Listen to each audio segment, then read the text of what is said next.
지난 여름은 수해와 폭염으로 유난히 힘들었습니다. 기후변화로 인해 전 지구적으로 이전과는 전혀 다른 위기가 펼쳐지고 있는데요. 이렇게 일상이 된 기후변화 문제, 어떻게 적응해야 할까요? 국가기후위기 적응센터의 신지영 박사님과 함께합니다. 어서 오세요. 안녕하세요. 예, 먼저 저희 시청자들께 인사 부탁드립니다. 네, 안녕하세요. 반갑습니다. 저는 한국환경연구원 국가기후위기 적응센터에서 근무하고 있는 신지영입니다. 저희 KI는 작년 3월 시행된 국가기후위기 대응을 위한 탄소중립 녹색성장 기본법의 설립에 근거를 두고 있고요. 2009년 7월 환경부가 한국환경연구원에 지정한 센터입니다. 네, 그렇다면 국가기후위기 적응센터는 어떤 기관인지 조금 더 소개 부탁드리겠습니다. 네, 저희 센터는 기후변화 그리고 기후위기로 인해 나타나는 여러 가지 영향들에 대해서 현명한 의사결정을 내리기 위한 과학적인 근거들을 생산하고 있고요. 관련된 다양한 이해관계자들이 소통하고 협력할 수 있는 장을 만들고 있습니다. 또한 국가나 지방정부 차원에서 적응을 위한 계획을 수립하고 이행하는 데 있어서의 지원을 하고 있고요. 그리고 적응과 관련된 다양한 연구들을 수행하고 있는 기관입니다. 예, 최근 몇 년 동안 폭우와 폭염 같은 이상기후 현상이 잦았습니다. 과학적으로 이런 이상기후와 기후변화 사이에 어떤 관련이 있습니까? 네. 우리가 살고 있는 지구는 오랜 시간 동안 자신의 생체 리듬을 조절을 해왔습니다. 마치 우리 몸에서 36.5도를 유지하는 것과 같은 것인데요. 인간이 배출할 온실기체는 태양으로부터 들어오는 에너지를 가두어서 지구에 축적되는 에너지가 많아지게 되고요. 지구는 이 에너지를 발산하기 위해서 대기를 더 빠르게 움직여서 순환시키려고 합니다. 이 과정에서 빠른 대기의 움직임과 그다음에 더워진 바다에서 수증기를 더 많이 내뿜게 되고요. 이전보다 강한 비구름띠를 형성하게 되고 이런 강한 비를 단시간에 내리는 그런 효과를 가져오게 됩니다.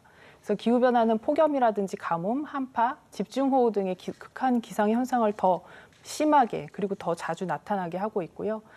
기존과는 다른 흐름이 발생하게 되기 때문에 비가 오지 않았던 곳에서도 비가 오고 그리고 눈이 내리지 않았던 곳에도 눈이 오게 되는 그런 현상을 가져오게 됩니다. 네, 그러면 이 같은 이상기후 현상이 앞으로는 더 자주 일어난다고 봐야 할까요? 네, 가능성이 매우 높습니다. 기후변화에 관한 최고의 과학자들이 모인 IPCC는 6년에서 7년 정도의 주기로 평가 보고서를 발간을 하고 있는데요. 2021년 발간된 제6차 평가 보고서에서는 2021년과 2040년 안에 산업화 이전과 대비해서 1.5도보다 높아질 확률이 매우 크고요. 이는 3년 전에 나온 보고서보다 10년 정도 앞당겨진 수치입니다. 이미 산업화 이전보다 지구 평균 기온이 약 1.1도가 미리 올라 있고요. 1.5도가 높아지면 극한 기온 발생 그 빈도가 산업화 이전보다는 8.6배, 2도가 높아지면 13.9배가 늘어난다고 예측을 하고 있습니다. 예, 그럼 이제 진짜 시간이 얼마 남지 않았다는 생각이 드는데요. 이 극한 기온도 그렇고 이 기후변화 문제가 우리들에게 얼마나 위험한 겁니까? 우리 인간의 체온을 생각해 보면 좀 간단할 것 같은데요. 평상시에는 36.5도를 유지하다가 0.5도 내지는 1도가 높아지면 굉장히 기운이 없고 어지러움증이 생기죠. 그보다 더 높아지면 사실은 생명을 잃을 수도 있고요. 그래서 이것과 같이 커다란 지구의 온도가 1도가 높아지면 어떤 일들이 일어나게 되는지를 생각해 보면 될 것 같습니다. 매년 초 스위스 다보스에서는 세계 각국의 지도자들이 모여서 세계 경제 포럼을 개최를 하죠. 이 다보스 포럼이 올해 공개한 글로벌 위험 보고서에서는요, 10년 동안 전 지구적으로 가장 심각한 위험이 무엇일 것이냐라고 전문가들한테 설문을 했습니다. 그중에 1위에서 4위까지가 기후위기와 관련된 내용이었습니다. 즉, 기후변화는 인류의 생존과 직결되는 문제라고 할 수 있습니다. 네, 박사님께서는 지난해 한 세미나에서 기후 탄력적 개발에 대해서 말씀을 하기도 하셨습니다. 이건 어떤 개념입니까? IPCC가 평가 보고서에서 이야기한 개념인데요. 기후 그리고 인간 사회, 생태계가 서로 간에 유기적으로 상호작용을 하게 됩니다. 그래서 이때 각각의 활동의 방향이 다른 시스템에 부정적인 영향을 미치지 않도록 해야 한다는 개념입니다. 즉, 인간의 활동은 기후나 생태계에 부정적인 영향을 초래하지 않는 방향으로, 그리고 생태계를 보전하고 복원하고 기후에 대해서 적응하고 온실가스를 줄이고 그리고 완화하는 방향으로 인간의 모든 활동이 취해져야 된다는 개념입니다. 이렇게 되면 생태계는 여러 가지 서비스라든지 아니면 다양한 생태계적 터전을 인간에게 제공할 수 있는 그런 선순환적인 시스템이 이루어진다는 것인데요.